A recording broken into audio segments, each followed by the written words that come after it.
scientific intervention and we reducing poverty, cultural demand for cosmetics and their stressors and then you get the electricians, those that do the booster program. We need forward-looking one. Let's focus on the. We really don't have much to worry about. My name is Jane Isaacs and I'm the Agricultural Research Council chairperson. We actually at Roodeplaat today and we have an amazing and significant event that should have happened years ago, but it didn't. So the first rule is better late than never. So this is an agricultural research conference where it creates a platform for everybody in the sector to participate, first of all. But secondly is to actually see where the opportunities are based on scientists delivering papers over the next 3 days. The reality is, without agricultural research, without scientists, but importantly enough, without funding, we having a constraint, or we will have a constrained system of food and food security as well as nutrition. So the important part and the important purpose of the get-together is to create a platform to deliberate, to share, to encourage, and to reinforce the importance of scientists in an agricultural system in our country. But we can't do it alone, and we shouldn't do it alone. We should recognize the roles, responsibilities, and the working together as partners towards a common goal: sustainable food systems.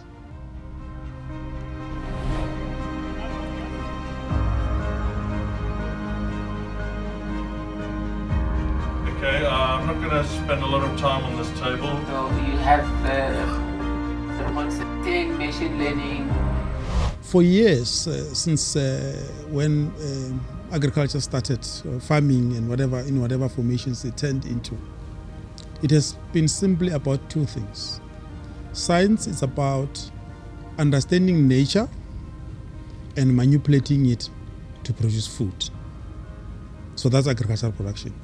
You understand nature, you can't do anything about nature, you must just understand it. You cannot manufacture anything in nature. So agricultural science has therefore been, the work has always been to understand how nature behaves and then make use of its behavior to produce food. An example would be, we knew that, for instance, maize requires so much number of daylight length.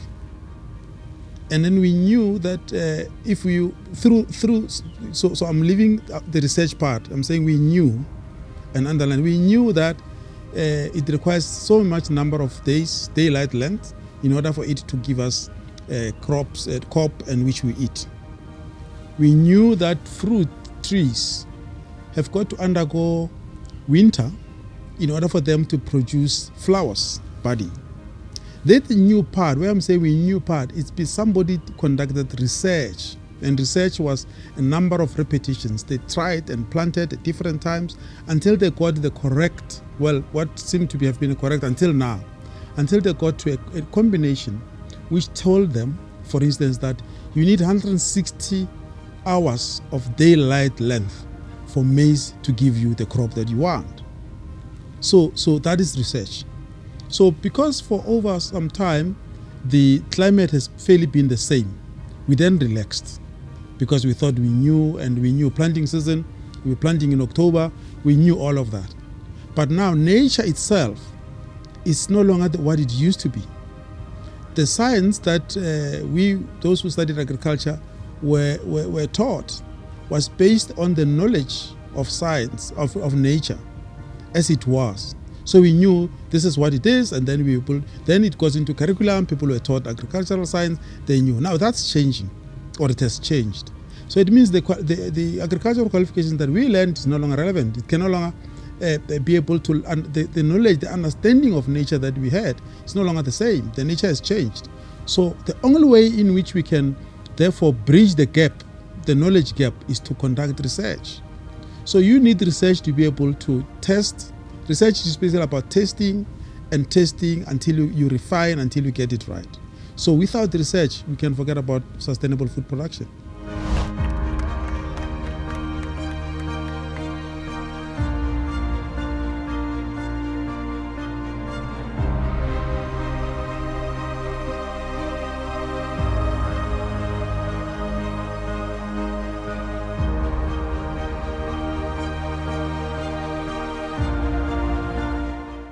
We are in the last day of the conference, and I'm going to provide you with a feedback in terms of the session that I facilitated this morning. The session focused on commercialization of agricultural R&D. Some of the topics that we discussed in this particular area were some of the challenges that we are facing in the South African National System of Innovation in terms of the throughput of agricultural IP. And we have identified some of the areas that we need to improve on. I was blessed to have a number of experts from the different areas in the commercialization ecosystem. I had a representative from the Technology Innovation Agency, the Industrial Development Corporation, and also a private entrepreneur who is leading a new startup company that is making headways in our particular industry. Some of the proposed solutions towards addressing the challenges that face our ecosystem revolves around creating awareness in terms of the different stakeholders that are involved in the space, to make sure that we have a shared understanding of the purpose of investment in agricultural R&D and commercialization. And therefore we will be putting together a number of workshops to try and provide more information to our workers in the research space so that they can appreciate the importance of generating IP towards socio-economic development. The other point that we also spoke about was about the legislation in the country, and this is the IPR Act, which manages the management of investment of public funds into commercialization, and also how this will enable the pipeline to work much better. So we will also be spending time in looking at how the IPR Act encourages or incentivizes our researchers to be able to pursue commercialization aggressively. Yesterday articulated that. So it is a system that enables food system to be able to function. We take the options, and I'm going to focus on pre-harvest strategies. My name is Arjan Verskoor. I am the Senior Manager for Agrimetrics in the ARC, basically an agricultural economist. And I chaired the session this morning, and it had three main topics. The first one was commercialization, which is not something I know a lot about, but it was a very interesting discussion. And Dr. Lebeo made a very interesting comment. He talked about his grandfather telling him as a small child to go and milk the cow, and that it was very difficult for him, and he came back and he said, no, the cow refused. And the grandfather said, okay. What did he say? What did she say? And he was using that as an example to say that sometimes work is difficult, and commercialization, which is not a natural research activity, we are not businessmen, we are scientists, is something that doesn't come naturally. So that for me was a highlight, that we must think a little bit broader as researchers. The second session was about food systems transformation, which was very interesting. We had Dr. Marlene Roofs from Wageningen and a number of experts, one from the University of the Free State, etc. And what they were saying in the main was it is incredibly important to have collaboration, to understand that we need what they call multi-stakeholder platforms. In other words, that you need to talk to each other. That if we are changing our food system, and we have to, I mean, the world is changing, as we saw with COVID and now with conflicts all over the world, is that we have to think differently about our food system, also in terms of sustainability.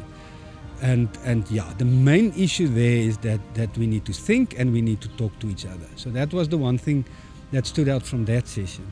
Then we had two sort of commemorative lectures, one from Dr. Roger Price, he has been with us for 40 years. I found him here 20 odd years ago, and he's still going strong. And his field is integrated pest management, biological control, that type of thing.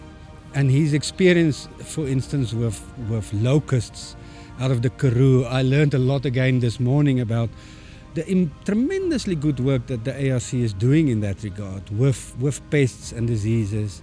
And specifically then control of these things. If it wasn't for our organization, and I'm not boasting, the sector would be in trouble with all the pests that are coming, that we have traditionally had, and that are now coming even more proficient, and we see a lot more these days because of climate change. So yeah, that was an interesting one. And then Dr. Belinda Jansen van Rensburg gave a very interesting talk about mycotoxins, which is, yeah, it's a toxin caused by fungi and what have you.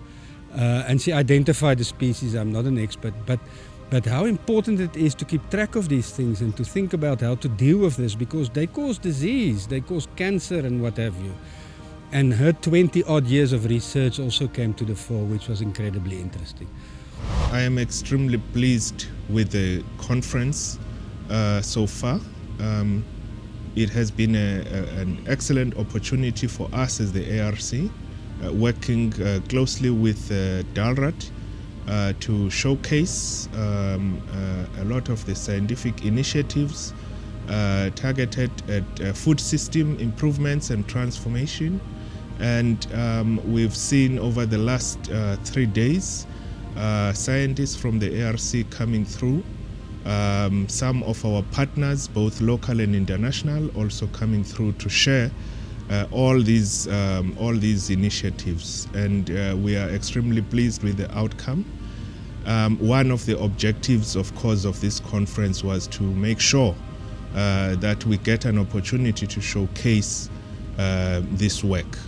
And so that it raises awareness amongst our stakeholders and the public in general, but also to foster partnerships and collaborations, which is a very important foundation of the work we do.